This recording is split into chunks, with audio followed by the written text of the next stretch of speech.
Hello, my name is Benjamin Hart. I'm an American attorney and the Managing Director of Integrity Legal here in Bangkok, Thailand. This video is basically, as the title would suggest, it is basically a video which we're going to briefly discuss the pros and cons of setting up a new company in Thailand versus taking over an old company. Now, to be clear, and I want to make this abundantly clear, we're not talking about necessarily buying a going concern. So buying a company that's actually operational and you're buying that company because it has assets or it has a business or a book of business or something like this, that is a different thing that we're talking about here. What I'm simply talking about with respect to buying versus setting up a new company is basically what we're talking about here is more like quote-unquote shelf companies, okay? Or I've seen this happen a lot where somebody comes in, they're fairly new to Thailand, they're wanting to set up a business, they know somebody who has a company, and that person doesn't really want that company anymore. Okay, I'll sell it to you. There are pros and cons to buying a pre-existing company. The biggest issue with buying a pre-existing company has to do with commercial due diligence. You really need to have somebody who is able to go in there, have a look at that company, make sure that there are no major issues associated with becoming a director of that company. In Thailand, and I'm not going to delve into details of Thai corporate law. I'm not a Thai attorney. I'm an American attorney. I work with Thai attorneys and sort of try to facilitate communication between our foreign clients and the Thai attorneys. But I do not have deep expertise specifically in very detailed matters of Thai corporate law. What I'm simply trying to state here is sort of a general surface notion. What the information I'm looking to impart is you need to know what you're buying into. And a Thai company, if it's deficient in its tax filings on a yearly basis or even monthly basis, there could be serious ramifications for signing on to a company such as that. If the company hasn't maintained its audited financial statements and balance sheets pursuant to Thai law, signing on to that company, becoming a director of that company, and therefore attaching certain personal liability associated with being a part of that company, you could take sort of those liabilities on unknowingly.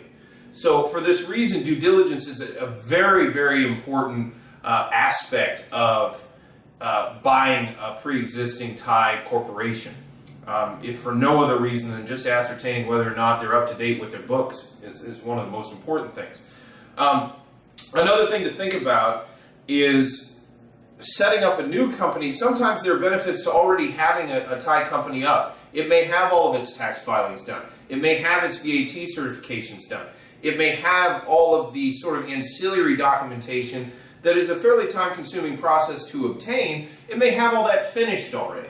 And for this reason, sometimes buying a pre-existing Thai company is a good idea because it's gonna essentially sort of fast-track some of the things that have to do with setting up a new venture. On the pro side for setting up something new, you know exactly where that company's been. You know everything about that company's history, and for that reason, sometimes setting up a new company is better than getting into a pre-existing company. The other thing that I have seen happen is people get into these. Thailand's corporate law, and again, I'm not going to get into great detail, but it's very different than the Western thinking about these companies. Most notably, Thai companies, unlike say an LLC in most U.S. jurisdictions, if you fail to maintain your payments to maintain your LLC status, your status lapses. It just ceases to exist. There are ramifications legally speaking for that, but for the most part, if you simply wish to walk away from a structure like that, you can.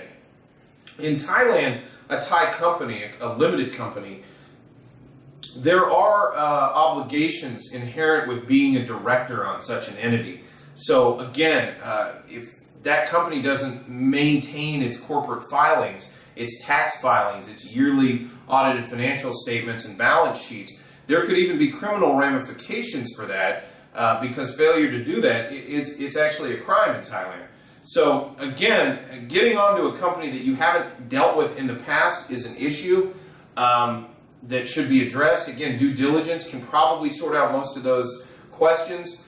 Setting up a new company, you can be you can be assured that you know exactly from cradle to grave where that company has been. So there's pros and cons to that. Sometimes an old company, the person who wants to sort of quote unquote get rid of it will sell it at maybe even a cheaper price than setting up a new company. Again, if you take into consideration the due diligence and everything looks on the up and up, and it looks like an okay thing to do, it might behoove an individual to buy an old company. I'm not saying it's necessarily bad. I'm saying things need to be thought about and not just rushed into when buying an old company. And for that matter, when setting up a new company, you have to think about, do I really want to, is this business viable? Is it worth setting up a company and having to maintain various monthly accounting and tax obligations in relation to it? All of these things should be thought about. But due diligence, and we have another video on this challenge on this channel with respect to due diligence. Strongly recommend viewing that. Due diligence is the key. If you're buying an old company, you really need to know what you're getting into, and due diligence, a good due diligence, we can provide services related to that. Good due diligence is the key to understanding exactly what you're getting into when you're buying a new company, or when you're buying an old company.